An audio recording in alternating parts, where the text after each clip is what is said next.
Everyone, मैं वर्षिका और आप सभी का मेरे YouTube channel research home science में एक बार फिर से स्वागत है। आज आपके सामने नेट जेआरएफ से रिलेटेड बहुत ही इम्पॉर्टेंट एक टॉपिक है जिसे हम लोग कहते हैं सिलाई के टाँके। जैसे कि आपको पता होगा, अभी तक में हम लोगों ने हाथ से लगाए जाने वाले टाँकों को पढ़ा हुआ था, जैसे कि तुरपन, हेम, उल्टी बखिया, जंजीरा।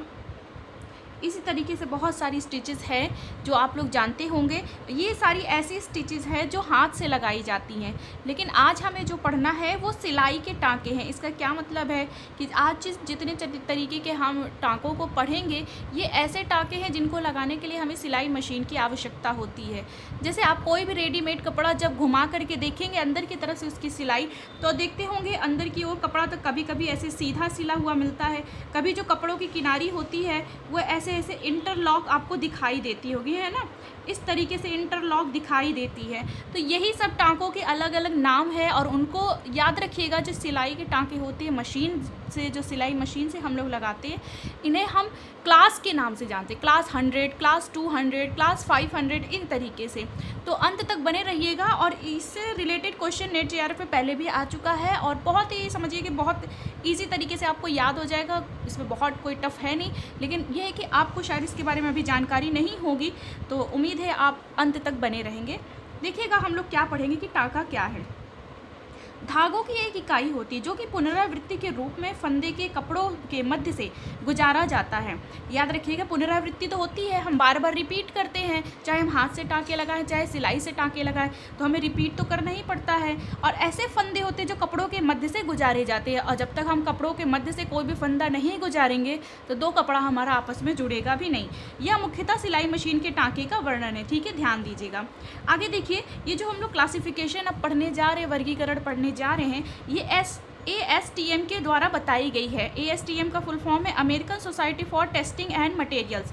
याद रखिएगा, ASTM का फुल फॉर्म आपसे नेट जेआरएफ के ही एग्जाम में पहले भी पूछा जा चुका है। और ऐसी सोसाइटी है जो कि टेस्टिंग और मटेरियल जैसे कपड़ों के बारे में जानकारी लेना, रिसर्च करना, इन सब चीज़ों के ऊपर ये काम करती है। देखिएगा, इन्होंने यही जो सिलाई के टाँके हैं ना, उन्हें क्लासेस में बांटा हुआ है। तो देखिएगा, सबसे पहला है चेन सिलाई, जैसे हम जंजीरा टाँका कहते हैं, चेन स्टिच कहते हैं। अगर हम उसे हाथ से लगाते हैं तो चेन स्टिच होता है। यहाँ पे सिलाई मशीन के द्वारा इसका निर्माण किया जाएगा, इसे हम कहते हैं चेन सिलाई। और चेन सिलाई को हम अगर कहा जाए इंडस्ट्री में, जो टेक्सटाइल इंडस्ट्री है या फिर वस्त्र निर्माण जो इंडस्ट्री है, इसमें हम चेन सिलाई नाम से नहीं पुकारते, इसे हम बोलेंगे क्लास 100। कौन सी स्टिच है इसमें या कौन से सिलाई का प्रयोग किया गया कपड़े में? क्लास 100 का, ठीक है। तो देखिएगा, चेन सिलाई जिसे क्लास 100 भी कहते हैं, ये क्लास 100 में आती है जब 2 या 2 से अधिक धागे, याद रखिएगा 2 या 2 से अधिक धागे होना जरूरी है, 2 या 2 से अधिक धागे चेन पैटर्न में आते हैं, तब इसका निर्माण किया जाता है। चेन पैटर्न में तो आना ही है क्योंकि ये चेन सिलाई है ही। आगे देखिएगा, इस तरीके की जो चेन सिलाई है, इसका प्रयोग कहाँ किया जाता है? याद रखिएगा, इसका प्रयोग ज़्यादातर सजावटी हिस्सों पर किया जाता है। क्लियर यहाँ तक? दूसरा देखिएगा, मल्टी थ्रेड चेन स्टिच, इसे हम कहेंगे क्लास 400। यहाँ पे सिंगल चेन सिलाई थी तो इसको हमने कहा क्लास 100। यहाँ पे मल्टी थ्रेड है तो इसको हम लोग कहेंगे 400। यहाँ देखिएगा, जो ये मल्टी थ्रेड चेन स्टिच, इसे ही हम डबल लॉक चेन स्टिच के नाम से भी जानते हैं। डबल लॉक चेन स्टिच, ठीक है। ये कौन सा क्लास होता है? तो ये 400 होता है। मल्टी थ्रेड इस चेन स्टिच को डबल लॉक चेन स्टिच भी कहा जाता है। और क्लास में पूछा जाए तो ये 400 क्लास का प्रकार है। यह तब बनता है जब एक से अधिक सुई धागे कपड़े के माध्यम से चलते हैं। जब एक से अधिक सुई धागे, ध्यान दीजिएगा, सुई भी एक से अधिक होनी चाहिए और धागे भी, तो कपड़े के थ्रू चलेंगे, कपड़े से ऊपर नीचे होते हुए चलते हैं और परिधान के नीचे लूपिंग थ्रेड्स के समूह के साथ इंटरलूप बनाते हैं, ठीक है। लूप का मतलब होता है ऐसी संरचना। तो जब कपड़ों के नीचे जा करके जो फंदे बनाने वाले लूप्स होते हैं ना धागों के, उन्हीं के साथ ये ऊपर से सुई के धागे जा करके ऐसे आपस में फंस जाते हैं और क्या करते हैं, एक इंटरलूप बनाते हैं। इसका प्रयोग देखिएगा कहाँ किया जाता है? तो इसका प्रयोग कमरबंद, जैकेट, ब्लेज़र, टी शर्ट आदि पर सजावटी सिलाई में किया जाता है, ठीक है बेटा, याद रखिएगा। आपको याद हो जैसे कि कोई गला होता है, जैसे किसी भी टी शर्ट में, मान लीजिए ये टी शर्ट है, ठीक है, ये रेडीमेड मेन टी शर्ट है। तो आपको याद होगा जो इस जगह की गला होता है ना, तो आपको इस जगह पे जो पुरुषों की जो टी शर्ट होती है, यहाँ पर आपको एक थ्रेड से एक तुरपन टाइप का दिखाई देता होगा। तो वो तुरपन वो हाथ से नहीं किया जाता है। जो ये आस्तीन है, आस्तीन की किनारी मोहरी पर भी आपको ऐसे करके टाँके दिखाई देते होंगे। तो ये हाथ से नहीं किया जाता, ये मशीन से किया जाता है। तो इन्हीं सब जगहों पर इस मल्टी थ्रेड चेन स्टिच का प्रयोग करते हैं, ठीक है। और इसकी कमी ये है कि इसमें जो धागे हैं ये भी ज़्यादा लगते हैं और समय भी अधिक लगेगा।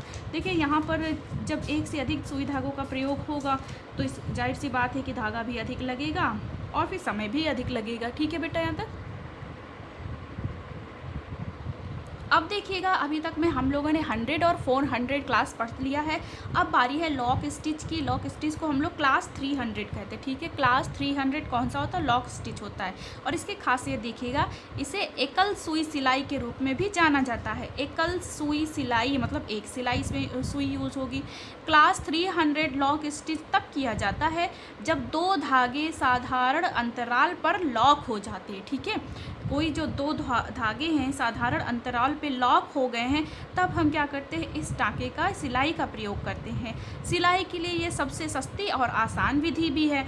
यह टाइट सिलाई का प्रकार है, ठीक है।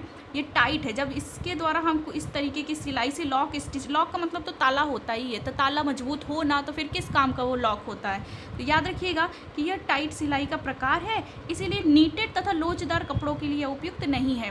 नीटेड का मतलब ये होता है कि जिनको हम ऊन का प्रयोग करते हुए क्रोशिया या सिलाई पे बिनते हुए ऐसे कपड़ों का निर्माण करें। तो देखिए इनके बीच में जाली होती है ना, और जब हम लॉक स्टिच लगाएंगे तो ये जो किनारे के फंदे हैं सिलाई के समय ये खिंच जाएंगे, तो कपड़े का आकार भी ख़राब होगा और यहाँ पे छेद भी हो सकता है।